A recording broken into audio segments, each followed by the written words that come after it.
Добар ден! Добре дојдовте на часот по македонски јазик за 5-то одделение, на кој што ќе научиме како се запишува името на празникот кој што во себе содржи број. Јас сум Лила Карамфиловска, учителка во Основното училиште Свети Наум Охридски во Пештани, Охрид. За овој час потребно ќе ви биде да имате учебник пред вас, тетрадка и едно пенкалце. Ние претходниот час учевме како се пишуваат имињата на државите, нивните жители, народи, градови и села. Ајде малку да се потсетиме.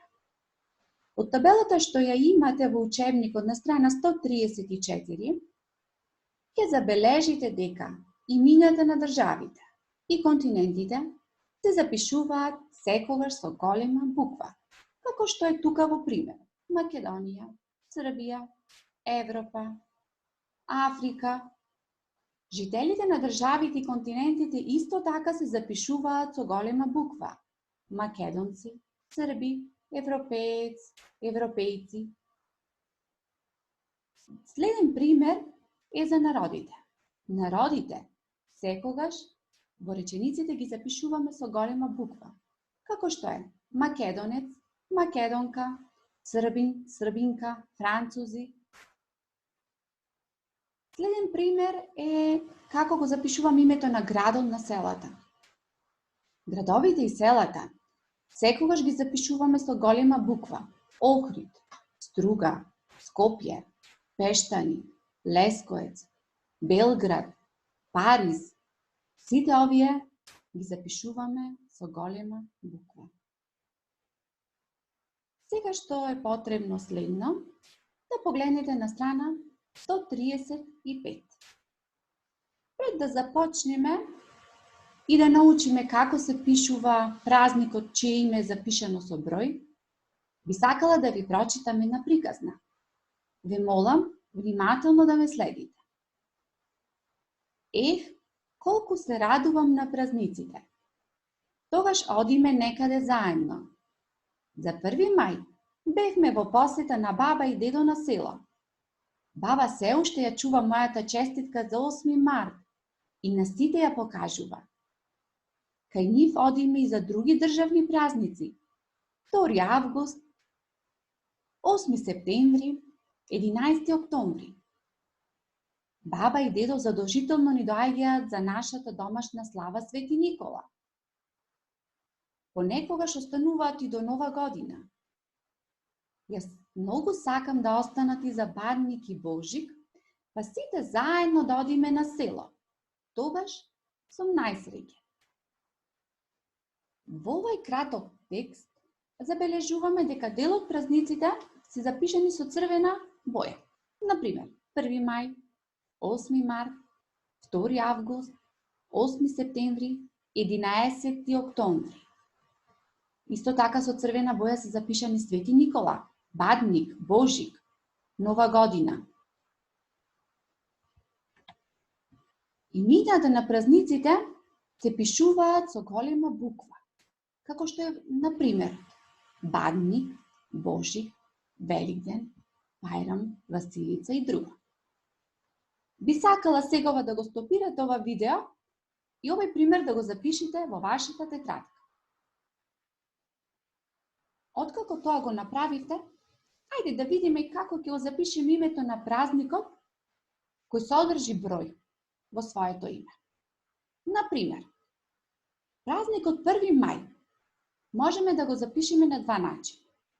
Ако го потребиме бројот 1, тогаш зборот мај го запишувам со голема буква, како што е тука во примерот запишано. Или, доколку го запишувам со букви, тогаш први го запишувам со голема буква, а зборот мај со мала буква. Следен пример е 8 март. Доколку 8 март го запишувам со цифра и со букви, тогаш 8 употребувам цифра, а зборот март го запишувам со голема буква. Или, доколку празникот 8 март го запишувам целосно со букви, тогаш 8 го запишувам со голема буква, а март со маличка. Сличен и односно ист е примерот и за 8 септември и 11 октомври. 11 и октомври го запишувам со голема буква.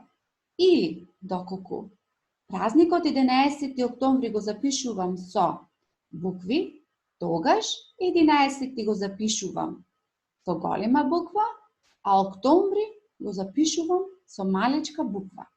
Би сакала сега да го стопирате ова видео и овој пример да го запишете во вашата тетрадка. Откако тоа го направивте, ајде да продолжиме понатаму, да научиме уште нешто повеќе плюс за нашите празници. Ако празникот на името на празникот е составено од два збора и вториот збор е сопствена именка, тогаш, деца, двата збора се пишуваат со голема буква. Како што е, например, Свети Никола. Зборот Свети и зборот Никола ги пишуваме со голема буква. Голема Богородица или Свети Ѓоргија, Света Петка и слично.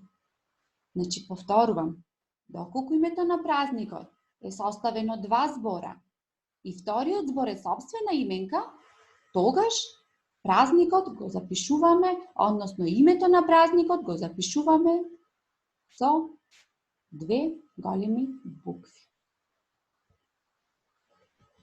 И сега, ајде да си направиме една мала вежбичка. Во следниве реченици кои што ги гледате, треба да го запишете правилно името на празникот. Сакам да го стопирате видеото, да ги припишете овие примери во вашата тетрадка, а после тоа заедно ќе си направиме една проверка. Откако тоа го направивте, ајде да видиме дали точно се одговоривме на нашите вежби. Во првата реченица, за 1. мај ќе одиме кај баба и дедо на село, празникот 1. мај е запишан и со цифра и со букви. Во тој случај, мај го запишувам со голема буква. Но, како што гледате во вториот пример, 1. мај е запишан целосно со букви, така да во овој случај први го пишувам со голема буква, а мај со малечка. Следниот пример. Кате изработи честитка за 8. март. Во овој случај, празникот 8. март го запишувам и со цифра и со букви. Затоа, зборот март го запишувам со голема буква. Но како што е во вториот случај, Кате изработи честитка за 8. март. Овде празникот ми е запишан целосно со букви. А затоа 8 го пишувам со голема буква, а март со малечка буква. Ајде да го разгледаме и следниот пример. Во училиштето подготвуваме приредба за 8 септември. Во овој случај, септември го запишувам со голема буква, бидејќи во името 8 ја употребувам цифрата 8. Но во случајот во училиштето подготвуваме приредба за 8 септември, тука празникот го запишувам целосно со букви, па затоа 8 го пишувам со голема буква, а септември со малечка буква. Откако си ја проверивме оваа вежба, би сакала да изведеме еден заклучок за тоа што работевме денеска. Ако името на празникот е составено од два збора, првиот збор од името е запишан со цифра, во тој случај следниот збор започнува со голема буква. Како што гледате во примерите 1. мај, 2. август, 8. септември и други. Би сакала за дома да запишете 10 реченици во кои ќе употребите име на празник запишан со цифра. Ви благодарам за вниманието.